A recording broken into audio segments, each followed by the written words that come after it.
Study centre से जुड़े हुए तमाम साथियों को मेरा प्यार भरा नमस्कार। अपन पढ़ रहे थे जो जैविक प्रभाव, मानसिक प्रभाव और सामाजिक कारण, ये सब स्टेज में अपने कल पढ़ा था।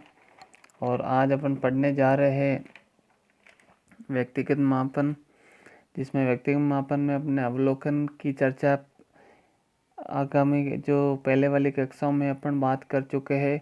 फिर साक्षात्कार, प्रश्नावली, ये तीनों अपने पढ़ी थी, जिसमें व्यक्तिगत मापन की थी। और अभी आगे के क्रम में अपन निर्धारित मापनी पढ़ रहे हैं, जो चौथी विधि है। इस विधि में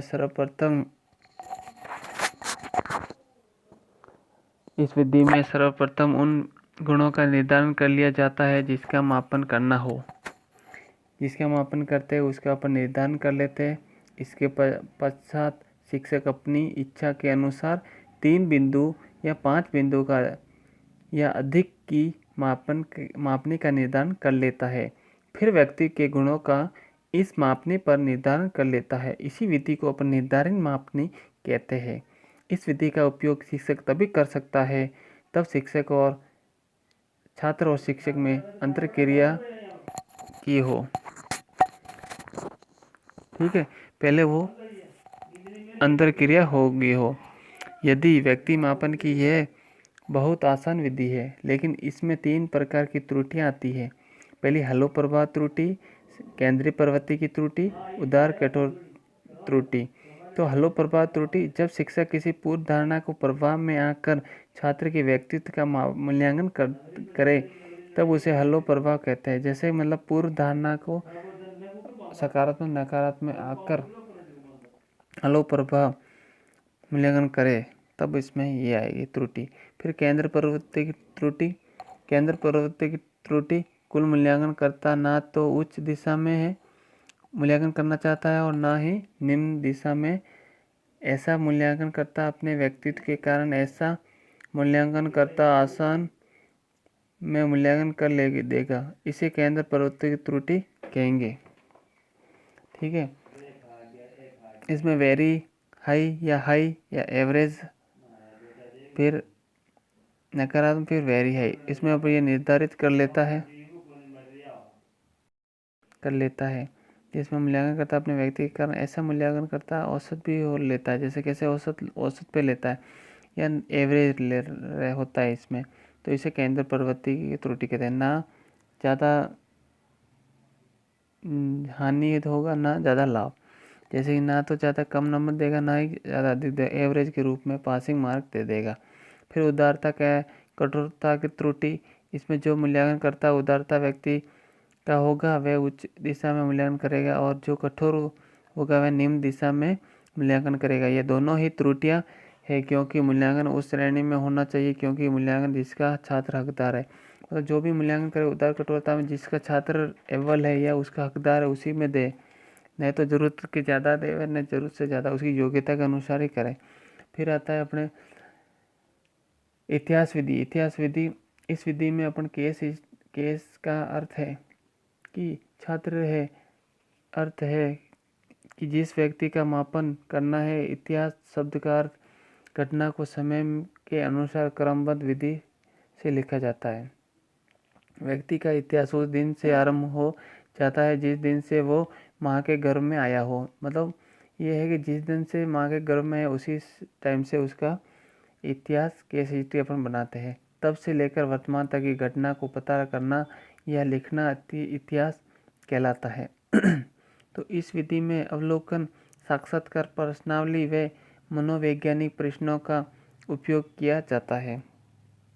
तो इतिहास विधि, तो एक क्वेश्चन उठेगा कि एक छात्र है जो स्कूल नहीं जानता है और स्कूल जाने से डरता है या कम परसेंट रहता है, तो इसमें कौन सी विधि सर्वश्रेष्ठ है? तो इतिहास विधि की, क्योंकि शिक्षक उस केस हिस्ट्री के द्वारा उसका पता लगा क्या रीज़न है, क्या कारण है जिससे कि विद्यालय छात्र नहीं आ रहा है साथियों। तो समाज मिति विधि नेक्स्ट विधि है, समाज मिति विधि। तो इस विधि में क्या होता है कि यह विधि देने वाला मोरिनो था, मोरिनो ने दी थी। और यह विधि छात्र के सामाजिक संबंधों का मापन करती है।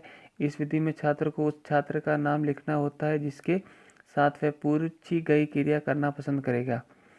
इसके पश्चात प्राथमिकता के आधार पर एक चित्र बनाया जाता है जिसे सेसियोग्राम कहते हैं। जिस छात्र को सबसे अधिक पसंद किया जाता है उसे स्टार तारा कहते हैं, अर्थात वह कक्षा का सबसे लोकप्रिय छात्र होगा। तो लोकप्रिय छात्र के लिए अपन क्या करेगा, शिक्षक सभी कक्षा को एक फ्लैश कार्ड लेके आएंगे, सभी छात्रों को अलग अलग फ्लैश कार्ड दे देंगे और छात्रों को बोलेंगे जो कक्षा में सबसे अच्छा हो या आपका चाहती हो उसका नाम लिख देवे और वो सब दे दे। तो सब अपने अपने हिसाब से अपने अपने दोस्तों का नाम लिख के डालते हैं बॉक्स में। फिर शिक्षक अपने अनुसार उस सब फ्लैश कार्ड को एकत्रित करके जैसे ज़्यादा को रिलेटिव हुआ होगा, सबसे ज़्यादा नाम आया होगा उस छात्र का और ज़्यादा पसंद करेगा, उसे लोकप्रिय छात्र या कक्षा का तारा कहते हैं या उसी मॉनिटर बनाएंगे।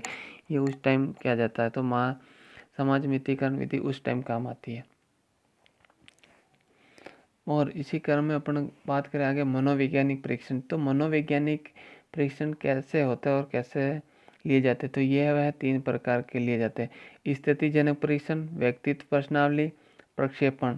तो स्थितिजनक व्यक्तिगत मापन के लिए मनोवैज्ञानिक परीक्षण को अपन 3 भागों में बांटे। पहला है स्थितिजनक परीक्षण। तो इस स्थितिजनक विधि का प्रयोग पहले विश्व युद्ध में सेना के मनोवैज्ञानिक द्वारा जासूसी की भर्ती के लिए किया था दोस्तों, क्योंकि स्थितिजनक यानी एक सेना की भर्ती हो रही थी, उसके लिए इस स्थितिजनक जासूसी भर्ती के लिए किया गया था। तो इसकी परिभाषा स्थितिजनक विधि का अर्थ उस स्थिति को पैदा करना है जिस व्यवहार का मापन किया जाना है। तो जैसी स्थिति का मापन करना उसी प्रकार की स्थिति का अपन मापन करेंगे। तो सेना के मनोवैज्ञानिक ने जो जासूस बनने आए थे उन्हें एक काम दिया जिसे बनाना था, जिसे एक फ्रेम बनानी थी। तो काम कठिन था और समय सीमा बहुत कम थी, इसलिए उन्हें 2 सहयोग दे दिए गए। जब परीक्षण पूरा होने लगा था तो एक सहायक ने उस डिजाइन को गिरा दिया, तो गिराने से टूट गई। जिस प्रार्थी ने बिना समय गवाए दोबारा बनाना शुरू कर दिया था ना, उसका चयन हो गया, और जो गुस्सा किया उसका चयन नहीं हुआ, क्योंकि जासूस के लिए व्यक्तित्व में धैर्य होना चाहिए, सबसे प्रमुख विशेषता है। इसलिए यह है स्थितिजनक परीक्षण। दूसरा है व्यक्तिगत परीक्षण, मानकीकृत होगा। व्यक्तिगत परीक्षण क्या होगा, मानकीकृत होगा। पहले व्यक्तिगत प्रश्नावली का निर्माण वुडवर्थ ने किया था, जहाँ उन्होंने सैनिकों के सैनिकों की स्थिति का मापन किया। व्यक्तित्व प्रश्नावली को 2 भागों में बांटा जा सकता है। पहला एक अंशीय, यह व्यक्ति प्रश्नावली है जो एक समय में व्यक्तित्व के एक ही गुण का मापन करे, जैसे टेलर चिंतन मापनी। फिर है बहुअंशीय, जो व्यक्ति प्रश्नावली एक समय में व्यक्ति के एक से अधिक गुण का मापन करे, उसे अपन बहुअंशीय कहती है। एक अंशीय, जो व्यक्ति की प्रश्नावली है जो एक समय में व्यक्ति के एक ही गुण का मापन करे, जैसे कि एक ही गुण मापना हो तो वो एक अंशीय है। फिर बहुत ही सारे गुण का मापन करना है तो बहुअंशीय है दोस्तों। ये सब मानकीकृत है। फिर कह रहा हूँ ये मानकीकृत विधि पढ़ रहे हैं अपन। फिर मास्लो ने व्यक्ति प्रश्नावली की MPI, जिसमें इस प्रश्नावली को इंग्लैंड में आइजिंग ने बनाया था, जो कि मास्लो हॉस्पिटल में काम करते थे। किसने बनाया, आइजिंग ने बनाया था। मास्लो व्यक्तित्व प्रश्नावली MPI शॉर्ट नाम है इसका। तो मास्लो हॉस्पिटल में काम करते थे। ये परीक्षण एक साथ अंतर्मुखी, बहुमुखी और मनोस्नायु दुर्बलता का मापन करता है। तो मनोस्नायु दुर्बलता का मापन यानी डरना, हाथ कौंपना, डरना, ये मनोस्नायु दुर्बलता है। घबराहट होना या हाथ कौंपना आदि। मिनीसोटा बहुअंशीय व्यक्तित्व प्रश्नावली MPPI मिनीसोटा बहुअंशीय व्यक्तित्व प्रश्नावली। इस प्रश्नावली में को अमेरिका में हाथावे और मैकेनी ने बनाया था। इस परीक्षण मिनीसोटा में काम करते थे। एक साथ व्यक्ति के 10 गुणों का मापन करता है। तो ऐसा कौन सा प्रश्नावली परीक्षण है जिसमें एक साथ 10 गुणों का मापन करता है, तो वह मिनीसोटा बहुअंशीय व्यक्तित्व प्रश्नावली। इस परीक्षण को व्यक्तित्व प्रश्नावली में एक क्रांति लादी के रूप में लिया गया है। और 16 PF परीक्षण, 16 व्यक्तित्व कारण परीक्षण, तो पर्सनैलिटी फैक्टर से टेस्ट है। इस परीक्षण में केटल ने बनाए और केटल ने बनाया था, और ये एक साथ 16 कारकों का मापन करता है, जिनमें से 15 कारक शुद्ध व्यक्तित्व के हैं और एक कारक बुद्धि का है। फिर आता है एडवर्थ व्यक्तित्व प्राथमिक मापनी। इसे अपन EPPS के नाम से जाना जाता है। यह परीक्षण एडवर्थ ने बनाया था। किसने बनाया था? एडवर्थ ने बनाया था। कौन सा? एडवर्थ व्यक्तित्व प्रश्नावली प्राथमिक मापनी। ठीक है, तो ये परीक्षण एक साथ 15 गुणों का आवश्यकता का मापन करता है। तो आज अपने ये मनोदैहिक गुणों की चर्चा की, कल अपन प्रक्षेपण पढ़ेंगे। धन्यवाद।